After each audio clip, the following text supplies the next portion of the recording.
Chunchwe. Ningekuwa na pesa ningenunua dunia. Oya, ningekuwa na pesa kuna watu wangelia. Kwanza ningenunua Ikulu nipeleke kwetu, raia wote ningetembeza peku. Airport nayo ningefugia kuku, watu wote wangelala mchana, kazini usiku. Mtake msitake Kiru.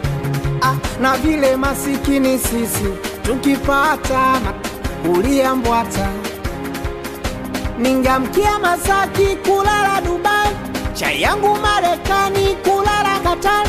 Jamani mbona mtakoma, nikipata pesa namba mtaisoma.